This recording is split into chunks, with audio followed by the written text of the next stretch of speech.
de diagrama de fases seguindo o comportamento da água, tá? Porque existem dois comportamentos que o diagrama de fases pode seguir aí no caso.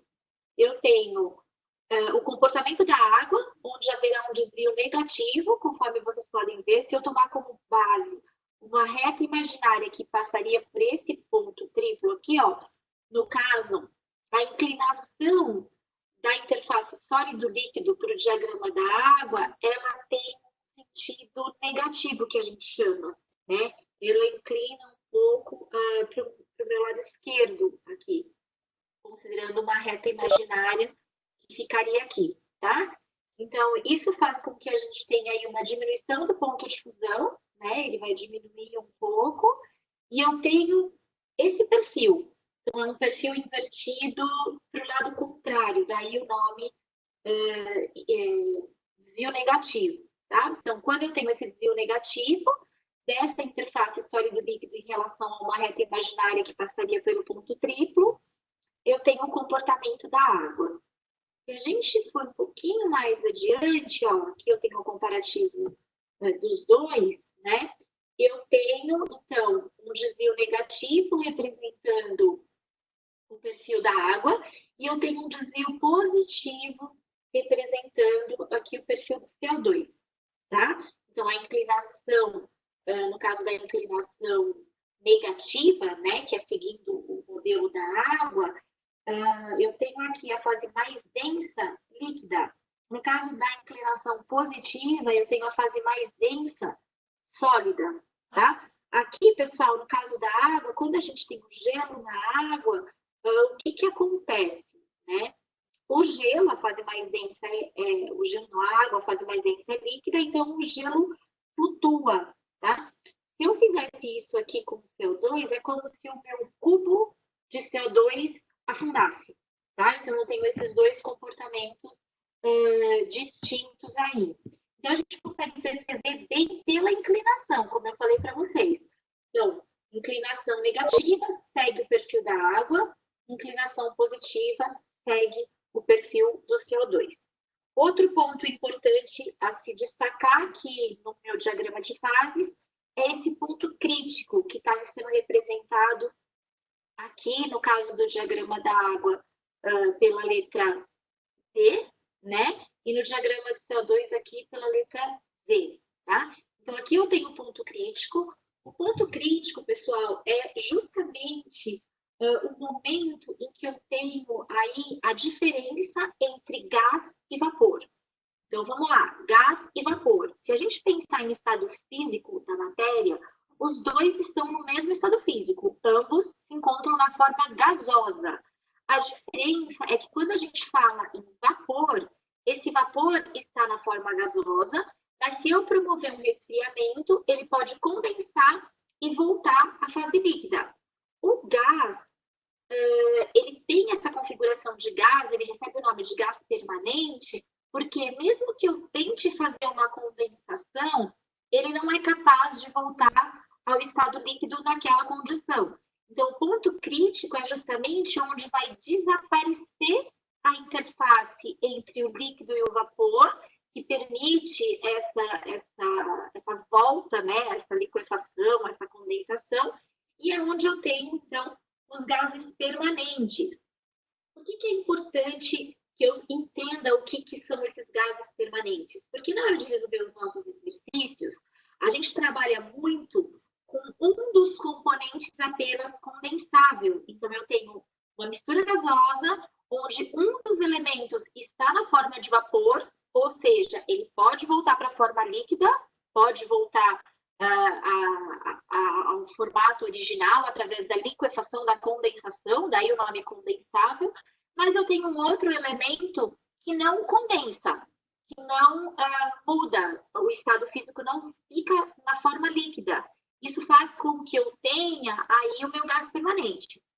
Normalmente, nos nossos exercícios, o elemento que é gás permanente é o ar atmosférico, que é formado por N2 e O2. E o elemento que eu tenho, que pode ser um componente condensável, é o vapor de água, tá? Então, existe essa diferença. É uma mistura gasosa, ambos se encontram no estado estado gasoso, né, estado da matéria, mas um apenas é passível de condensação, no caso, vapor de água. O outro fica como gás permanente. E isso é muito importante porque se apenas um muda de fase, é apenas esse elemento que vai sofrer mudança no número total de mols, tá?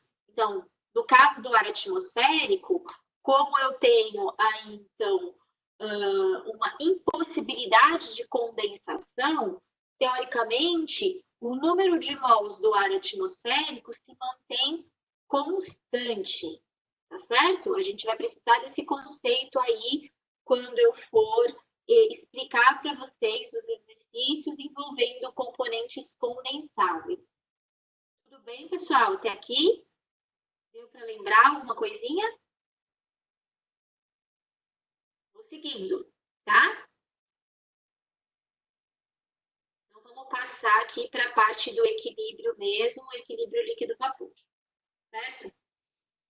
Então, esse gráfico aqui é muito importante na compreensão, né, do equilíbrio líquido-vapor. Então, aqui eu tenho uma parte do nosso ponto triplo, né? Vamos voltar aqui. Essa curva de equilíbrio líquido-vapor corresponde a essa parcela do nosso diagrama de fases com ponto triplo, tá? Então, eu tenho apenas essa interface sendo representada, que é a relação aqui entre o líquido e o vapor, daí o nome, tá? Então, aqui, ó, tenho a curva, né? Como é que eu posso interpretar essa curva, pessoal? Analisar essa curva. Então, aqui, ó, todos os pontos sobre a curva, todos os pontos que compõem a minha curva, eles correspondem aos pontos de saturação. Então, a minha curva corresponde aqui à interface entre o líquido e o vapor, e eu tenho a condição de saturação. Daí, esse pontinho vermelho aqui está classificado como vapor saturado. Qualquer ponto que eu tenha sobre a minha curva corresponde à condição de saturação, tá? E aí, o que eu tenho? Aqui nessa região em verde, aqui eu tenho o vapor superaquecido, que eu ainda posso fazer com que eu chegue na condição de saturação. A gente tem uma pergunta aqui. Eu só posso considerar, o Matheus está perguntando, só posso considerar a pressão parcial como pressão máxima quando for o vapor 100% saturado? Sim. Você considera que ele é a pressão máxima de vapor quando você tem essa certeza. Quando você não sabe disso, a sua pressão parcial ela tende a modificar conforme a saturação vai aumentando, tá? Então, a gente tem essa variação. Mas, por exemplo, num exercício em que ele fala o seguinte, o vapor se encontra saturado, mas a gente não conhece a saturação, eu não conheço a saturação relativa, eu vou analisar a situação e vou verificar o que vai acontecer. Então, eu sei que o vapor está saturado numa determinada condição. Aí vamos supor que eu condensei uma quantidade X qualquer aí. Quando eu faço essa condensação, eu vou ter novas gotículas, né, novas partículas na forma líquida que vão impregnar na minha mistura gasosa. A partir do momento que essa mistura gasosa ela sofre essa variação, eu tenho um aumento de saturação. Só que eu não sei para quanto aumentou. Então, quando eu não sei para quanto aumentou essa saturação, eu vou admitir a condição máxima, que seria 100% de saturação. Tá? Eu não sei se você já está pensando lá na frente, Matheus, na hora de resolver o exercício. Beleza. Então, é isso mesmo. Tá? Então, você pode considerar a pressão máxima de vapor e, para isso, você vai admitir que a sua saturação é a máxima também, 100%. Tá? Quando a gente fizer o exercício, acho que vai ficar um pouquinho mais claro. Tá? Então, aqui, ó, nesse gráfico, eu tenho a região de vapor saturado sobre a curva e a região de vapor superaquecido. Tá? O que acontece aqui, pessoal? Se, por exemplo, eu estiver nessa região de vapor superaquecido me mantiver na pressão constante, no mesmo local, e por algum motivo a temperatura for caindo durante o dia, é muito comum aqui em São Bernardo, estou em São Bernardo, tá, gente? Eu moro em São Bernardo, então é muito comum acontecer isso aqui em São Bernardo, e a temperatura vai diminuindo, percebam que eu vou me movimentando nesse gráfico, né? Então, eu posso inicialmente estar nesse ponto aqui, vamos considerar que essa temperatura é 30 graus, tá? E aí a temperatura vai gradativamente diminuindo, diminuindo. Então, percebam que eu estou me movimentando nessa região. Mas enquanto a minha movimentação se dá nessa região, eu continuo com o vapor superaquecido. A partir do momento que eu atravesso essa interface, eu vou ter uma mudança. Então, aqui, ó, quando eu atinjo esse ponto, numa pressão constante, eu vou resfriando, resfriando, resfriando, quando eu cair aqui na curva, vai surgir a minha primeira gota de líquido. Esse ponto aqui é chamado de ponto de orvalho, que é quando se dá o início da condensação. Num ponto de orvalho, como é o início da condensação, eu tenho, então, uma pressão parcial. Só que essa pressão parcial se comporta como máxima porque ela está na curva, ela está sobre a curva, tá? Então, quando a gente fala de ponto de orvalho, pessoal, é importante que vocês se lembrem que o ponto de orvalho corresponde a uma pressão parcial que se comporta como máxima. Por isso que a gente pega um valor na tabela. A minha tabela, ela me fornece os valores de pressão máxima de vapor, tá? Para a gente entender essa questão que eu estou falando de pressão parcial e pressão máxima, eu costumo fazer uma analogia com as marchas de um carro. Então, quando a gente vai iniciar o movimento no carro, eu tenho a primeira marcha, que seria a minha pressão parcial de vapor.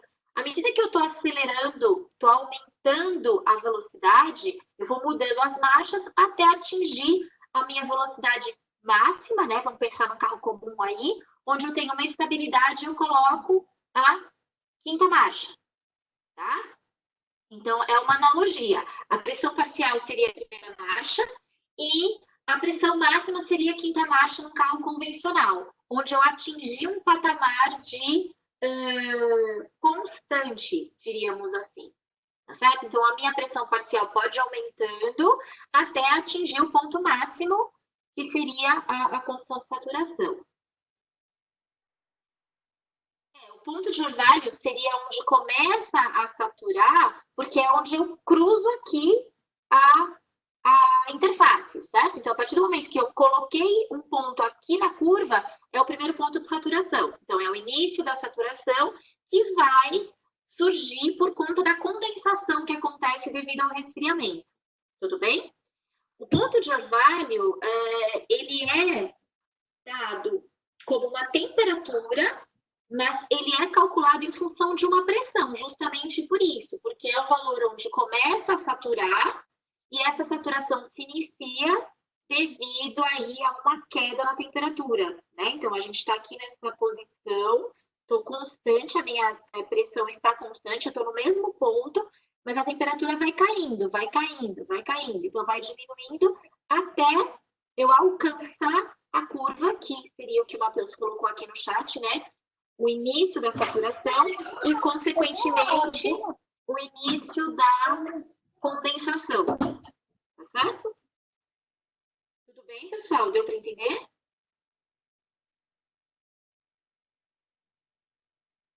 Vamos lá mais para frente, então.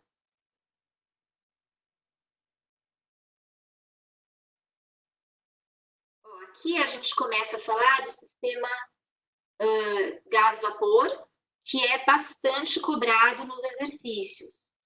Tá? Então, aqui eu tenho as considerações que devem ser feitas. Se eu estou trabalhando com uma mistura gasosa, eu vou usar esse conceito de pressão total, né? Pressão do ar mais pressão de vapor. Essa pressão de vapor, pessoal, como eu falei para vocês, ela pode ser desde a pressão de vapor da água, como ela pode ser a pressão de vapor de um outro componente também condensável, tá? Por exemplo, de sulfeto de carbono.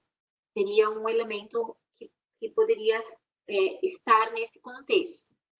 Então, a gente tem que se lembrar que, considerando uma mistura gasosa, a minha pressão total é a soma das pressões parciais, tá? Isso a gente já viu lá atrás. né? E a minha pressão parcial de vapor, eu posso calcular de 3 formas. Como é que eu posso calcular a pressão parcial? Não a máxima. A pressão máxima é aquela que está lá na tabela em função da minha curva. A pressão parcial, ela pode ser calculada de 3 formas. Ela pode ser calculada através da fração molar, tá? Se eu conheço a fração molar do vapor. Ela pode ser calculada através do ponto de orvalho, deixa eu ver se tem aqui, ou através da saturação relativa. Tudo bem? Então, voltando aqui, ó, a gente tem essa informação. PV0 é tabelado, pressão máxima de vapor é tabelada, né? Pressão parcial eu posso encontrar ou fazendo por essa expressão, que é conhecendo a fração molar do vapor presente, ou eu posso fazer através da saturação relativa, porque eu tenho aqui uma relação entre a pressão parcial e a pressão máxima. Se eu conheço a saturação relativa, sei qual é a temperatura em que se encontra, eu vou ter tabelado o valor da pressão máxima de vapor, eu encontro a parcial, tá? E eu ainda tenho como possibilidade a questão do ponto de orvalho aqui. Então, pessoal, só recordando, eu vou colocar isso quando a gente for resolver o exercício num slide, eu vou fazer no PowerPoint, tá? Eu vou colocar essa observação para a gente não esquecer. Pressão máxima de vapor, ela é tabelada. Pressão parcial de vapor pode ser calculada de 3 formas. Saturação relativa, ponto de orvalho ou fração molar, tá? Uma outra informação importante a respeito da saturação relativa é que ela pode receber um nome diferente, pode ser chamada umidade relativa, quando a minha mistura gasosa for ar e água. Então, saturação relativa serve para qualquer mistura gasosa. Umidade relativa é quando o meu vapor corresponde ao vapor de água. Então, saturação relativa seria, por exemplo, para uma mistura ar atmosférico de sulfeto de carbono.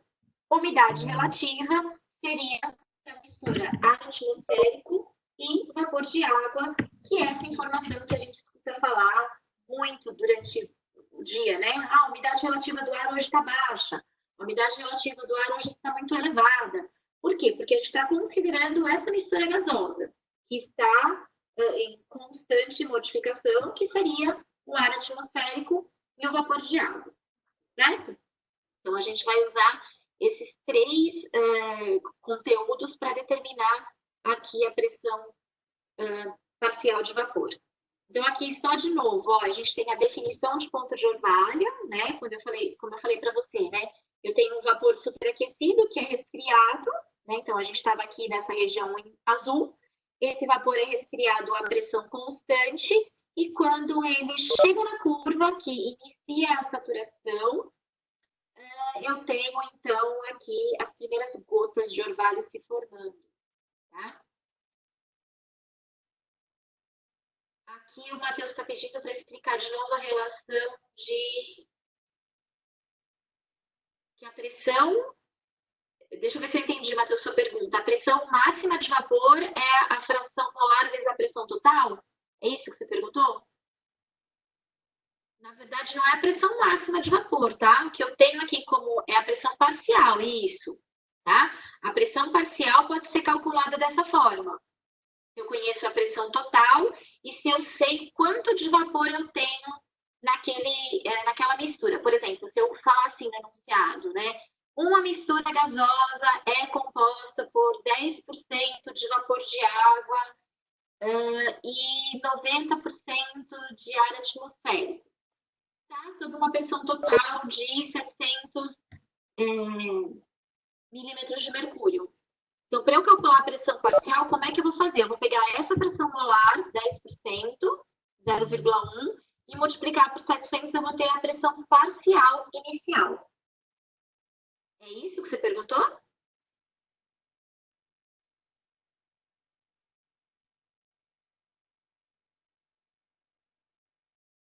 É que eu não entendi exatamente como é a sua dúvida. Você quer abrir o microfone, Matheus? Ah, beleza, no exercício você me explica. Tá bom, então. Vamos continuar, a gente já segue por exercício, tá? Bom, então aqui, né, a gente indica para vocês fazerem do exercício 71 ao 84 Eu queria saber se tem algum específico que vocês querem que eu resolva. Vou abrir a apostila e a gente escolhe um junto, sei lá. Exercício 10, beleza. Pera aí, Matheus, que eu vou pegar lá. Deixa eu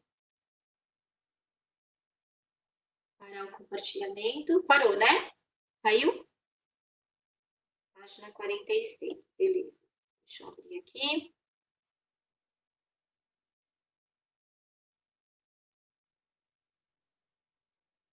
Página 46.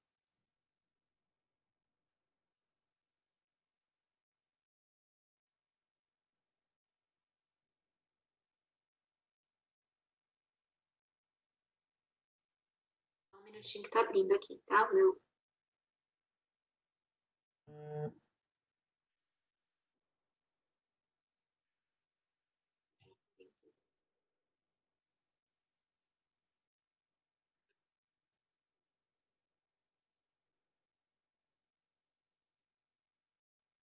A apostila não tá nem aparecendo no número de páginas. Coisa. Deixa eu ver qual.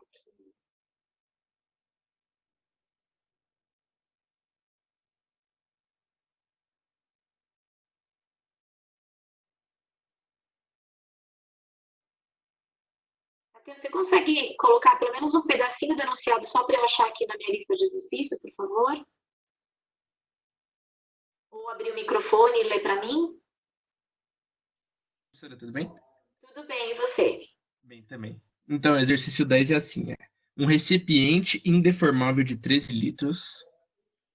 13 litros.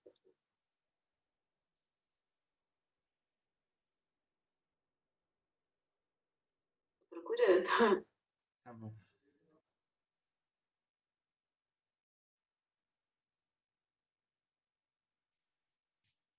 Eu não tô com esse aqui. Peraí, deixa eu fechar essa apostila. Eu vou abrir. Ah, eu tô com uma apostila aqui que deve ser a apostila antiga. Deixa eu só ver qual que é. Ah, aqui, ela é de 2019, então por isso que eu não tô achando o exercício. Peraí que eu vou abrir a apostila no Moodle, então, e aí fica mais fácil. A gente já pega o exercício, tá? Tá bom.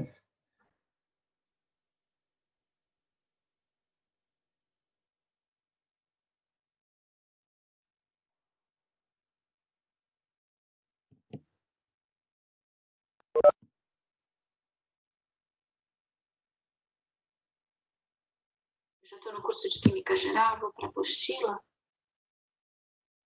Gente, é que tem tanta coisa nesse mundo aqui, né, gente? Agora, vai, amado.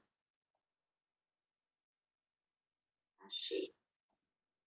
Agora vai. Página 46. Agora tá marcando aqui, vai.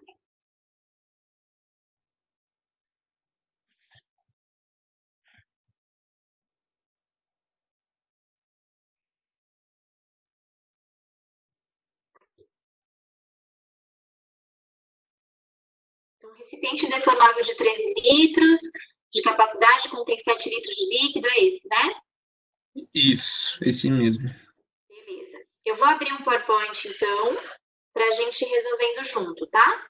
E aí eu vou compartilhando a tela com vocês. Tudo bem? Tá bom. Sim.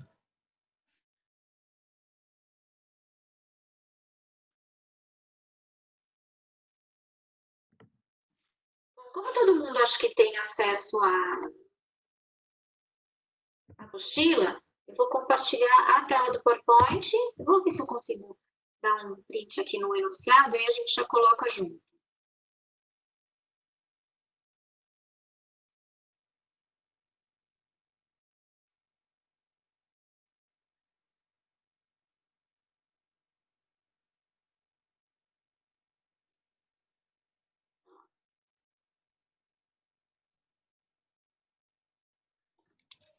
Professor, o simulado Oi. da P2 que tá no Moodle, tipo, o nível das questões, tipo, vai estar próximo da P2 real ou aquilo é só um simulado mesmo? Olha, eu não vi o simulado, tá? Eu não sei te dizer, mas assim, só para vocês terem uma ideia, a prova, a P2 de vocês, ela vai ser elaborada meio que a quatro mãos.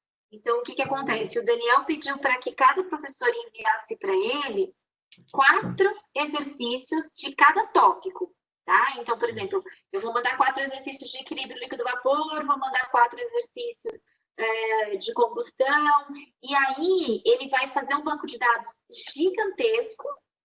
Sim. O que vai acontecer é que o sistema escolhe aleatoriamente, né? E a questão vai cair daquele jeito. Mas ele deu uma orientação para que a gente mantivesse o mesmo nível. Então, por exemplo, eu vou fazer as minhas questões, eu vou mandar, sei lá, para a Isabela, para ela dar uma olhada, aí o Geraldo me manda as questões dele, eu dou uma olhada, para que a gente tenha uma ideia de nivelamento para não fazer nada muito discrepante. Eu não vi o exercício, mas por exemplo, esse simulado tem algum exercício parecido com esse que a gente vai fazer agora? Não. Esse é mais difícil. Esse é mais difícil? Sim. O simulado tava bem tranquilo, professor. Então, esse é mais a cara de prova. Sim, sim, sim. Normalmente, diria que esse aqui é mais a cara de prova. Tá? Você lembra uma vez que a gente fez o exercício 8 aqui dessa apostila, que a gente ficou acho que uma meia hora fazendo ele? Sim, lembro. Então, esse eu acho maldade. Eu lembro que a senhora já até caiu numa prova. Eu acho maldade para um exercício desse, que sabe, é um raciocínio totalmente. Aquele exercício, o exercício 8, né, ele está até aqui na apostila, que eu falei para você na ocasião, não sei se tinha mais alguém que está aqui com a gente, estava na aula do Webex, mas para mim o exercício 8 é o mais difícil da apostila inteira. Tá? Mas é mesmo. E esse tipo de problema não pode ser cobrado numa prova, nesses moldes que a gente vai fazer para vocês, porque não dá tempo. Não dá tempo. Sim. Então, o coordenador o nosso chefe de departamento, ele foi muito enfático, né? Quando a gente ficou sabendo a questão das diretrizes da prova na quarta-feira, tem 2 dias. Então, ele foi muito enfático. A gente fez uma reunião para falar a respeito, ele foi muito enfático nesse sentido de que, assim, a gente tivesse bom senso, tem que prevalecer o bom senso, porque vocês vão ter um tempo pré-determinado para fazer essa prova, né? Cada qual com as suas suas exceções, se forem necessárias. Então, por exemplo, quem é aluno que faz prova especial presencialmente vai continuar fazendo a prova especial, vai ter o tempo a mais, mas a gente tem que lembrar que assim, são 100 minutos. Então, a gente não pode inventar muita coisa em 100 minutos, porque tem todo o contexto, né? Você está fazendo digital, por mais que você faça no caderno, ou você depois vai ter que colocar lá a mão, digitar essa resposta, ou você vai ter que subir o arquivo através de um upload, colocar um anexo. Então, isso demanda mais tempo. Tá? Sim. Então, assim, o exercício número 8, por exemplo, é um tipo de exercício que dificilmente, daquela forma, vai cair na prova. Tá? Porque a gente não tem tempo hábil para resolver. Então, eu posso ter um outro formato, que nem aqui eu peço 2 coisinhas, mas a gente tem uma diferençazinha, tem um pouco menos, né, de coisas, mas eu não posso cobrar muita coisa de vocês, não, senão vocês não vão conseguir resolver a tempo. E eu não estou duvidando da capacidade de ninguém, não, tá, pessoal? Só estou falando assim por uma questão de tempo mesmo. É bom senso, doutora, sim, isso mesmo. De tempo, beleza? Então, ó, eu coloquei aqui, deixa eu ver se vocês não estão enxergando ainda, né? Não está compartilhando a tela ainda? Ainda não, professor. Eu coloquei o... Apareceu? Sim, apareceu sim. Eu coloquei aqui, eu copiei, fiz um print screen aqui, copiei o enunciado, e aí agora a gente vai resolver o problema aqui, tá? Então, vamos lá. Vou colocar uma caixinha de texto.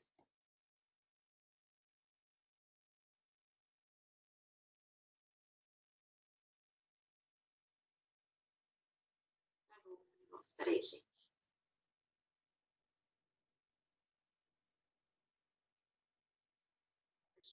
Para a gente resolver. Né? Vamos ver o que o problema está dizendo. Ó. Eu tenho um recipiente deformável de 3 litros de capacidade, e esse recipiente tem 7 litros de um líquido e uma mistura gasosa constituída por ar e vapor deste líquido saturado à mesma temperatura de 28 graus Celsius. Nessa situação, a pressão total é 750 milímetros de mercúrio. Mantendo-se o volume gasoso constante, aumenta-se a temperatura do sistema até 68 graus, quando um novo equilíbrio líquido-vapor é alcançado numa pressão total de 920 milímetros de mercúrio. determine a pressão de vapor do líquido na temperatura 68, ou seja, no final, né? Depois do aquecimento, e a massa em gramas de líquido evaporado. Então, vamos lá, pessoal. Vou tentar fazer aqui um esqueminha para a gente se organizar aqui. Tá? Então, vamos considerar um recipiente inicialmente com uma capacidade de volume 13 litros, né? Então, aqui eu tenho... Vamos colocar todas as condições iniciais aqui, tá? Então, aqui no início, o que eu tenho? Eu tenho uma temperatura de 28 graus.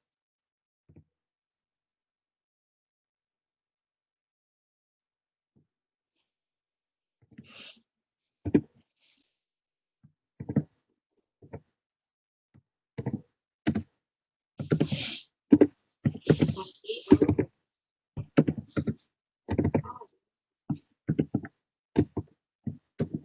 28 graus Celsius, tá? Vou colocar aqui. Eu tenho uma temperatura inicial de 28 graus Celsius. Tenho uma pressão total inicial, vou chamar de PTI, tá? Igual a 750 milímetros de mercúrio.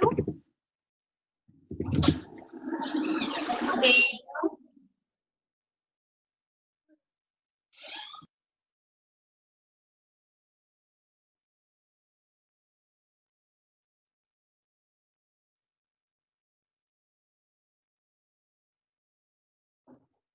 então, aqui, pessoal, pressão total inicial 750, né? E aí ele fala que mantendo-se o volume gasoso constante, então vamos fazer aqui o quanto eu tenho de líquido, né? Que ele também deu essa informação. Então, aqui eu tenho um líquido que está ocupando 7 litros de volume, tá? Então, se aqui eu tenho 7 litros, significa que a minha mistura gasosa está ocupando um volume de 6 litros. Tudo bem? Então, aqui, ó. Mistura gasosa vai ocupar mg, né? Um volume igual a 6 litros, tá? Então, é isso que eu tenho aqui. O que acontece, então? Eu vou promover um aquecimento e aí eu vou manter o meu volume gasoso constante, tá? Então, aqui, a gente vai fazer o mesmo desenho aqui. Então, aqui.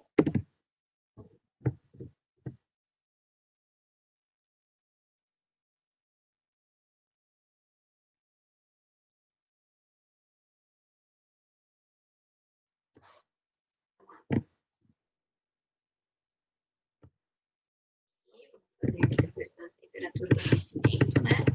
Então, a gente teve um aumento de temperatura.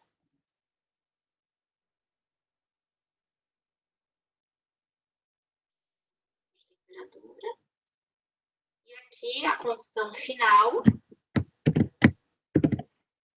vai permitir que tenha uma mudança na pressão total, né? Então, o volume gasoso é mantido constante, mas aqui no final eu tenho a PTF, aqui passou para 68 graus e a pressão total passou para 920, né?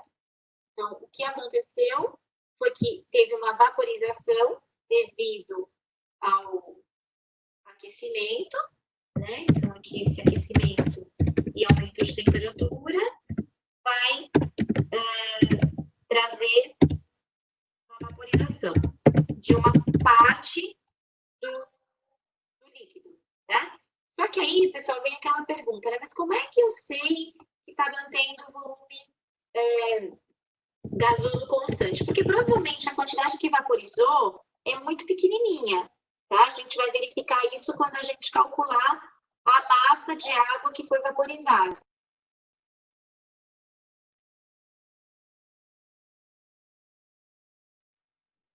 Então, tá aqui, ó. Então, o volume da mistura gasosa é mantido constante, 6 litros também. E aí, a pergunta é, né? Quanto vale a pressão de vapor aqui no final? Então, essa aqui é a nossa condição, tá, pessoal? A gente tem essa condição aqui.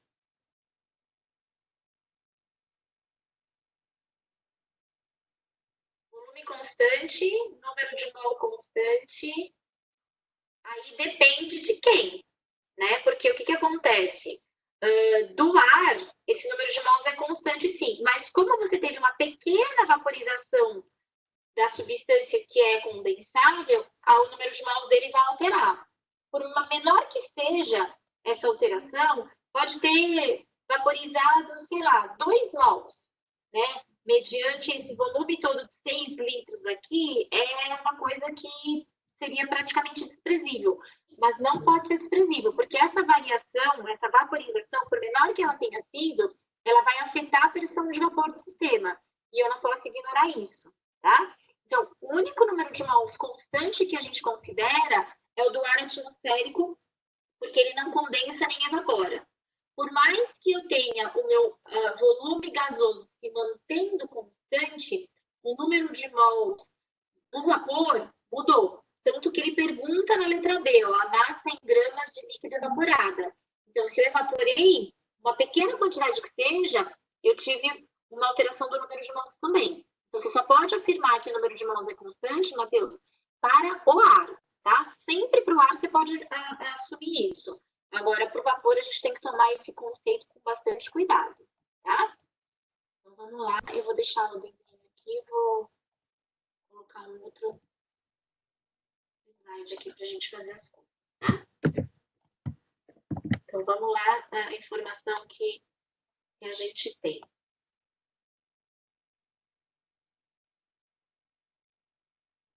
Bom, para eu calcular o que está acontecendo no final, eu tenho que saber exatamente as condições do antes, né? Então, aqui, ó, eu quero saber a pressão de líquido, do vapor de líquido na temperatura final, tá? O que eu sei do início? Vamos voltar aqui. O que eu sei do início? Eu tenho essas condições aqui.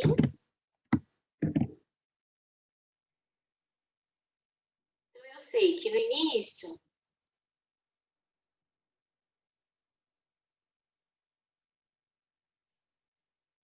eu tenho aqui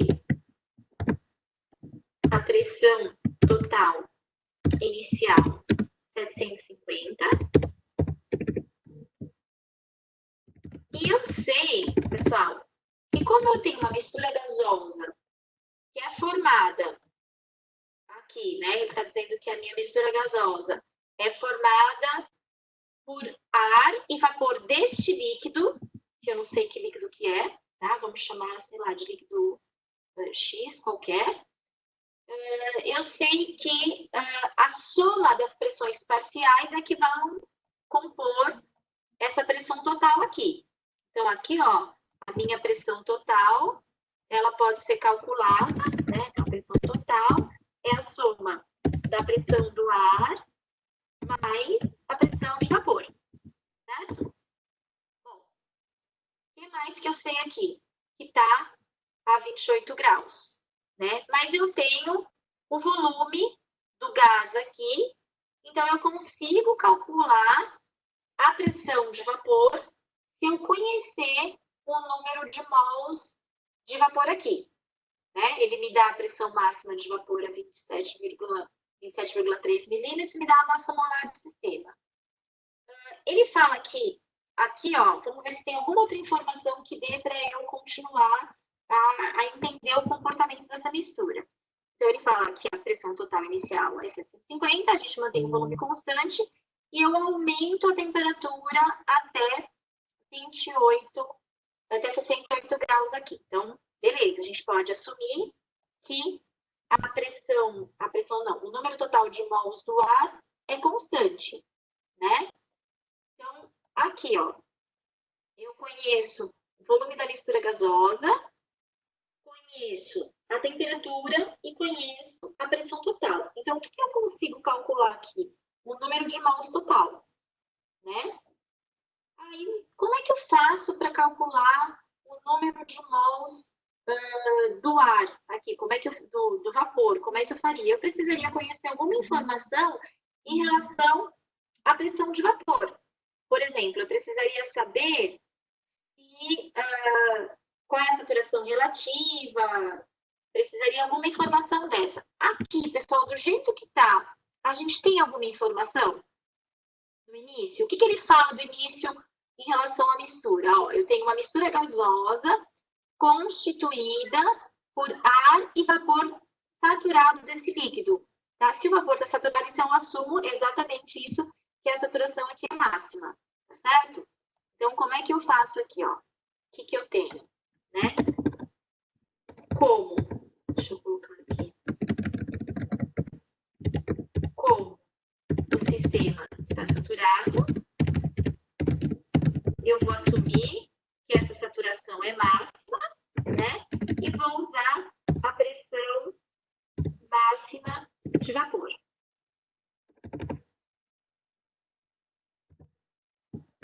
P0V, P-polímero.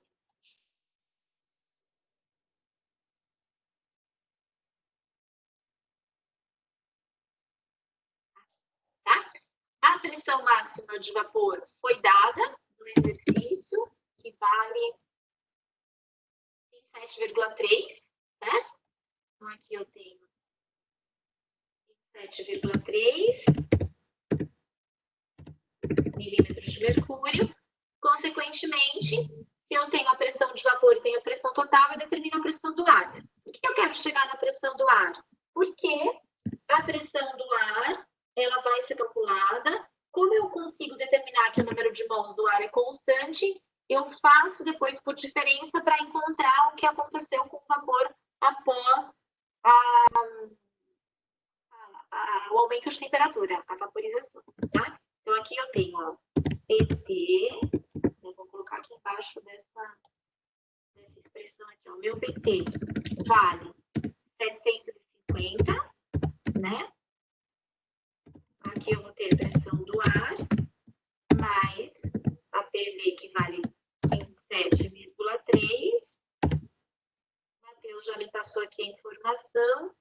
Isso vai me dar uma pressão do ar inicial igual a 722,3 milímetros de mercúrio. Pessoal, a pressão do ar inicial é essa daqui. O que eu posso afirmar para o ar?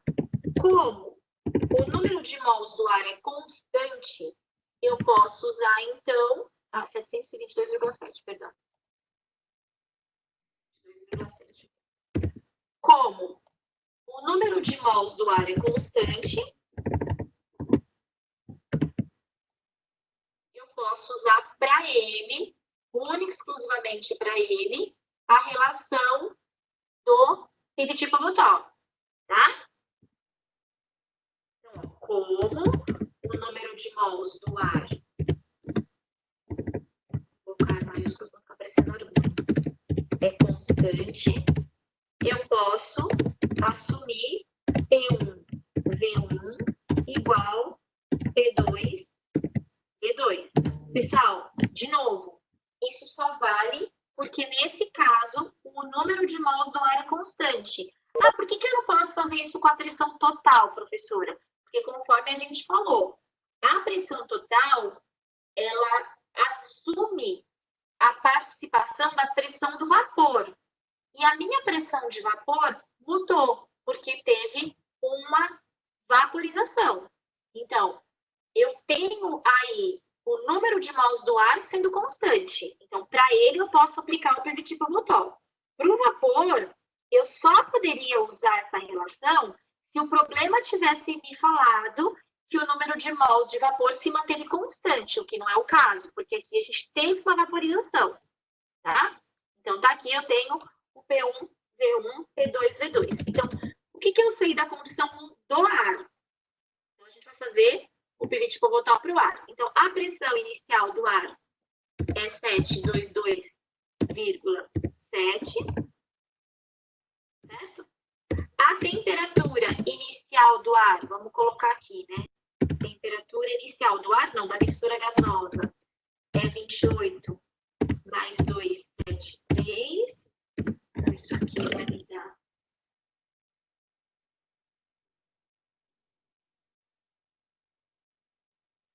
301 Kelvin, né? E a temperatura final, que é 68 mais 273.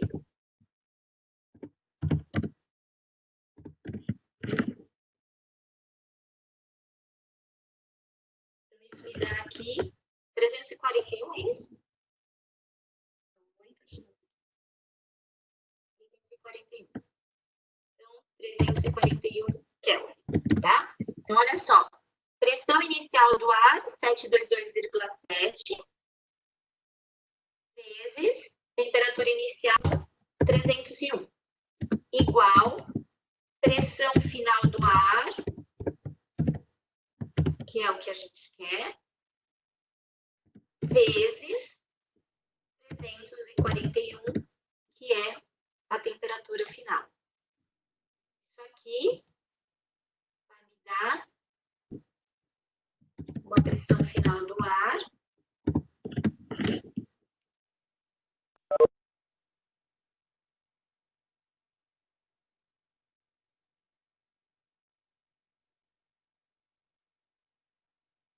igual a 637,93, se eu não errei na conta.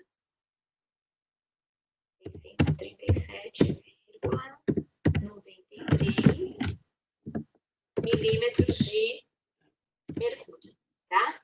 Então, olha só, pessoal. A partir do momento que eu conheço aqui a pressão total final e conheço a pressão do ar, eu vou encontrar a pressão total aqui para o vapor, né? Então, achei a pressão do ar. Peraí, tem alguma coisa errada. Eu fiz conta errada aqui, peraí. Aqui, agora que eu tenho que fazer.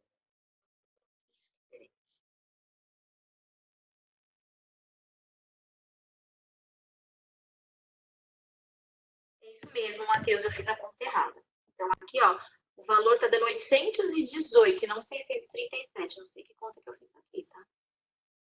Então, aqui, ó, tá errado. É 818,74. Tá? Então, agora que a gente tem a pressão final do ar, o que eu vou considerar? Eu vou considerar a pressão final total. Então, depois, eu vou colocar após o aquecimento, né? Após o aquecimento, a minha pressão total passou para 920, certo? E a minha pressão final do ar, aqui a pressão total final, passou para 920. E a minha pressão final do ar, acabei de encontrar aqui, 818,74.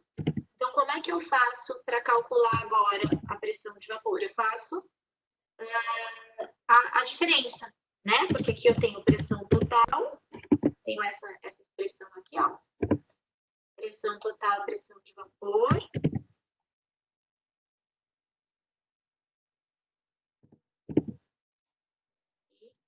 Eu tenho 920 igual a 818,74 mais PV, tá? Então, isso aqui me dá um PV aproximadamente 101 milímetros de mercúrio, tá? O que acontece? Aqui, a gente vai considerar que essa pressão de vapor aqui, ela já está saturada também, tá? A não ser que o problema me dissesse qualquer outra coisa diferente disso, depois de um tempo, a gente teria que dar uma continuidade, né? Depois de um tempo, a saturação passou de, sei lá, 70% para 80%. Quando ele não fala nada, Matheus, a gente sempre considera que a saturação aqui é a saturação máxima e, consequentemente, esse valor que eu calculei aqui foi a pressão máxima de vapor, tá? Porque eu não tenho outras informações a respeito disso. Então, aqui ele pede a pressão de vapor do líquido na temperatura 68, considerando que ele continua saturado, né? Eu mudei a saturação, mas ele continua saturado. Então, eu vou considerar que essa aqui seria a minha pressão máxima até que eu tenha qualquer outra informação diferente disso, tá? Agora, o que ele pede no item B? Ele pede aqui para a gente calcular a massa em gramas do líquido evaporado. Então, o que a gente vai fazer? Como eu conheço o volume, nesse caso, tá? Ele quer saber a massa de líquido evaporado. Eu vou calcular, então, o PV-nRT antes e depois do aquecimento, tá? Como eu tenho o volume que é mantido constante, né? O volume gasoso, ele fala aqui que é mantido constante. Eu conheço as pressões parciais no começo e no final, a gente calcula, então, PV-nRT no início e a gente calcula depois o PV igual a nRT no final. Então, aqui eu tenho a pressão inicial que a gente tem do vapor aqui, 27,3. O volume, 6 litros. Número de mols é o que eu quero, né? Inicialmente. Eu tenho aqui vezes o L, como a pressão está em milímetros de mercúrio, 62,4, vezes temperatura inicial, que é 301, tá? Isso aqui vai me dar, então, um N inicial.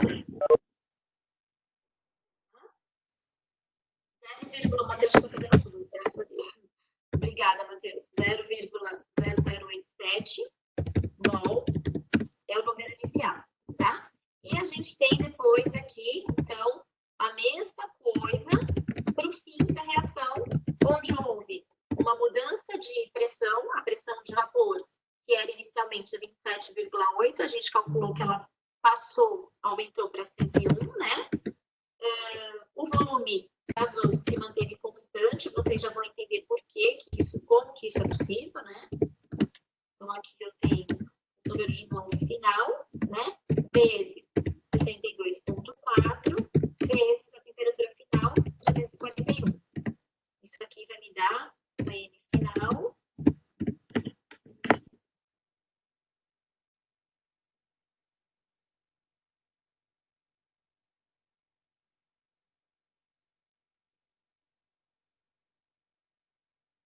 Então, ali na conta 0,028.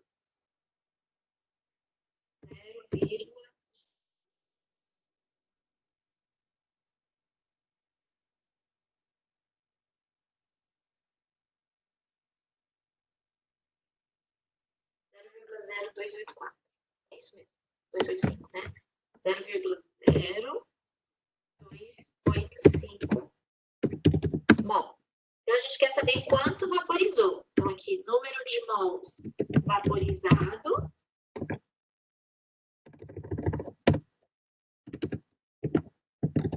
é igual ao número de mols final menos número de mols inicial. Então, isso aqui vai me dar 0,0285 menos 0,0087. Olha como o número de mols vaporizado é pequenininho. pouquinho, pessoal. 0,0198 mol. Na verdade, não foi isso que ele perguntou. Ele quer saber a massa vaporizada, né? Então, a massa vaporizada, bem-vindo, vaporizado, vai ser justamente esse número de mols vezes a massa molar que foi fornecida. Então, eu tenho aqui 0,0198 vezes a massa molar que foi dada de 17,65. Então, aqui, 17,65. Isso aqui vai me dar 0,35, arredondando, né? 0,35 gramas. Deu uma pequena diferença do resultado aqui, tem que dar 0,33, né, por conta de arredondamento, tá? Isso não tá errado. Agora, vamos discutir um pouquinho, pessoal. Olha só. Com essa variação de temperatura, né? Eu aumentei a minha temperatura aqui de 28 graus para 68 graus, eu vaporizei 0,35 gramas desse líquido, que é um líquido qualquer, pela massa molar até muito parecido com a água, né? A massa molar da água é 18. Então, vamos considerar, só para o efeito de cálculo, para a gente compreender essa questão, imaginando que esse líquido fosse a água e que aqui a massa molar fosse 18 gramas, esse é só um pouquinho, e que a densidade é praticamente 1, tá? Então, se eu tenho aqui 0,35 gramas e a densidade é 1, pessoal, 1 grama por ml significa que eu teria, então, um volume evaporado de 0,35 ml. Então, olha só, desse volume todo de 6.000 ml, que são 6 litros, 0,35 ml ia ser alguma coisa do tipo 6.000,35. Então, é por isso que a gente afirma que a mistura gasosa, o volume dela é mantido constante, tá? Porque a massa de água vaporizada aqui, ela é muito pequenininha. Ela é praticamente nada, mas praticamente, tá? Eu não posso considerar essa massa desprezível, porque olha que interessante, né? Essa pequena massa de água que vaporizou, 0,35 gramas, fez com que a pressão de vapor se alterasse de 27 para 101. Então, o impacto da pressão de vapor eu não posso desconsiderar. Tá? É por isso que a gente tem que fazer todos esses cálculos com calma, devagar, pensando exatamente no que está acontecendo. Tudo bem? Por isso que eu não posso aqui considerar que a massa de água é desprezível, porque por menor que ela seja, ela existe, né? E ela traz um impacto, principalmente na pressão de vapor, que não pode ser ignorado, tá? No caso de volumes, em termos de volume, essa variação é muito pequena. É o que eu falei para vocês. O volume passaria de 6.000 ml, que seria o volume gasoso, para 6.000,35 ml, que é praticamente desprezível, tá? Então, em termos de volume, de ocupar espaço, não faz tanta diferença. Mas em termos das forças que estão atuando, existe sim uma diferença que não pode ser ignorada. A pressão de vapor passou de 27 para 100, tá? Então, eu não posso simplesmente achar que isso não modificou o meu sistema. A gente vê que a mudança é significativa, tanto que a pressão total passa para 920. 62,4 é um valor constante para quando a unidade de pressão for milímetros de mercúrio, Felipe. Tá? Quando eu trabalho com ATM, é 0,082. ATM vezes litro, mol, Kelvin. Então, é um volume constante porque a minha unidade de pressão aqui está em milímetros de mercúrio. Beleza? Tudo bem, pessoal? Deu para entender? Eu não vi ainda o horário de provas. Alguém sabe me dizer quando é que fica a prova de Química Geral?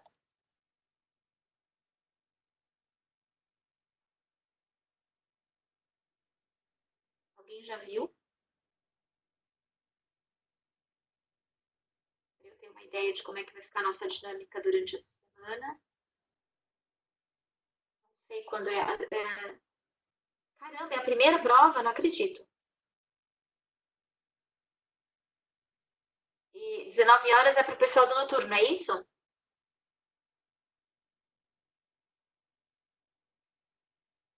A do Juno vai ser à noite também? Ah, não, do Juno é 11/6. Nossa, gente, que péssimo colocar o noturno. Felipe, isso que eu ia falar. Normalmente, quem organiza isso é o professor Daniel, que é o coordenador, tá? Mas a gente pode marcar, se vocês precisarem de uma outra revisão, sim. Quer deixar agendado já? Vamos deixar agendado e depois eu mando um aviso no Moodle para vocês, porque eu não sei. Como ele me escala toda sexta-feira, né? Teoricamente a minha próxima aula com vocês seria no dia 5, já depois da prova. Então, se você quiser que seja comigo, a gente pode agendar, senão provavelmente ele vai deixar outros professores de plantão para fazer a revisão durante a semana. Vocês querem já deixar agendado para a gente fazer outros exercícios durante a semana? Vocês conseguem fazer uma outra aula? Eu só preciso ver para não encavalar com nenhuma aula que ele vai programar para o pessoal aqui no Moodle.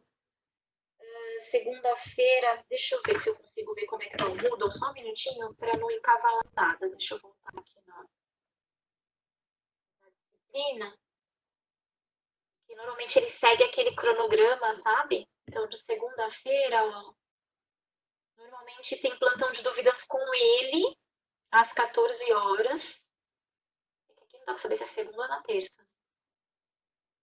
Acho que é na segunda. Sei lá.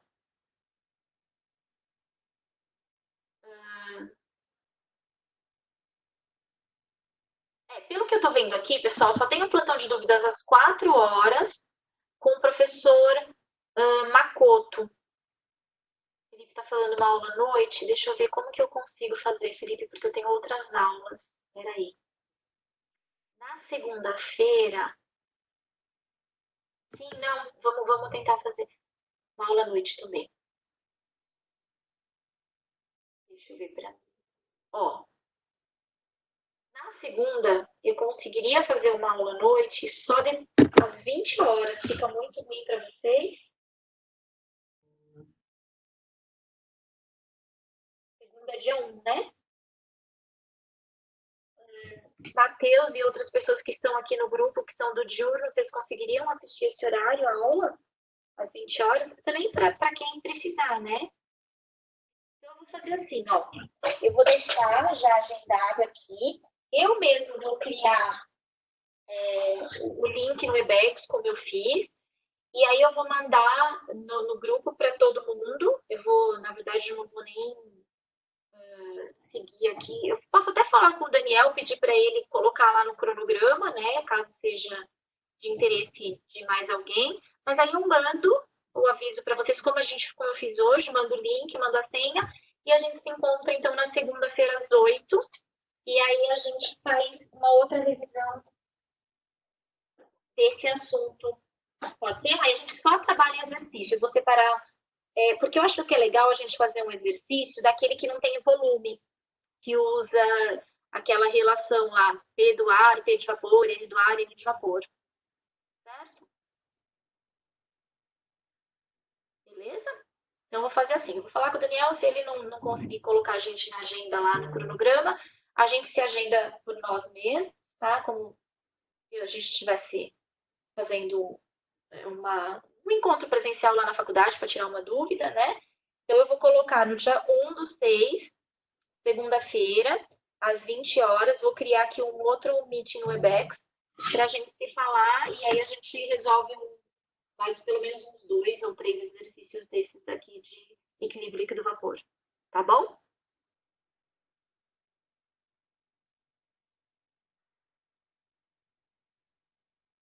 Então tá ótimo, pessoal. Vou criar o link e já mando para vocês. Devo mandar domingo, não vou criar muito antes, tá? Eu crio desde agora. Desde agora não, crio agora, mas libero para vocês no domingo, senão vai confundir aqui os horários. O Matheus está perguntando se a apostila é o melhor meio de estudo, com certeza, tá? Todos os exercícios que estão na apostila, eles são de um banco de dados em que a gente compilou exercícios de vários professores, mas tem muito exercício de prova, por isso que eu acho bem interessante estudar pela apostila mesmo, né? Como eu falei, eu não vi o simulado que estava lá disponível, mas se você falou que os exercícios são bem mais fáceis do que esse que a gente fez agora, eu acho melhor estudar pela apostila. E lá tá tudo compiladinho.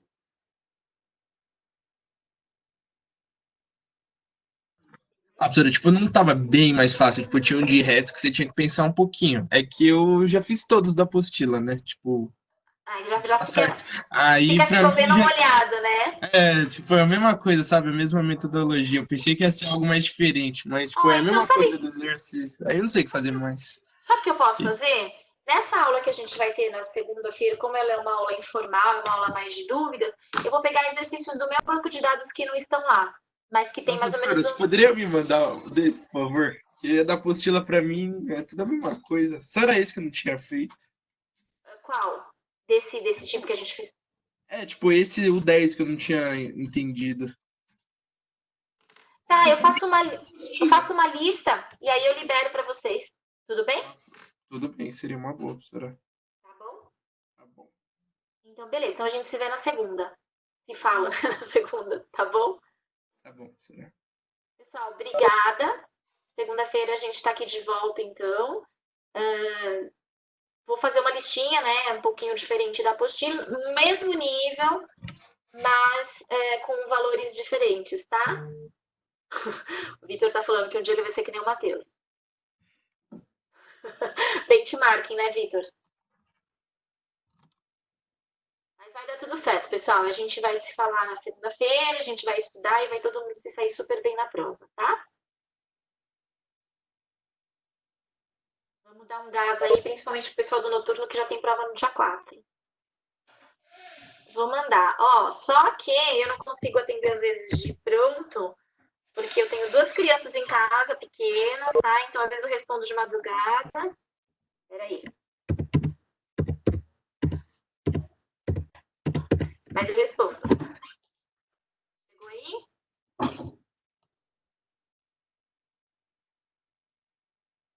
Tá? A gente vai aí se falando, né? Pra quem precisar.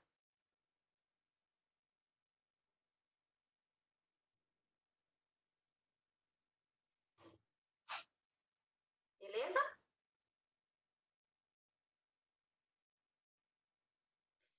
Então a gente se vê na segunda, pessoal. Segunda-feira à noite a gente tá aqui de novo, tá? Beijos e bom fim de semana pra vocês. Tchau, tchau. Até mais.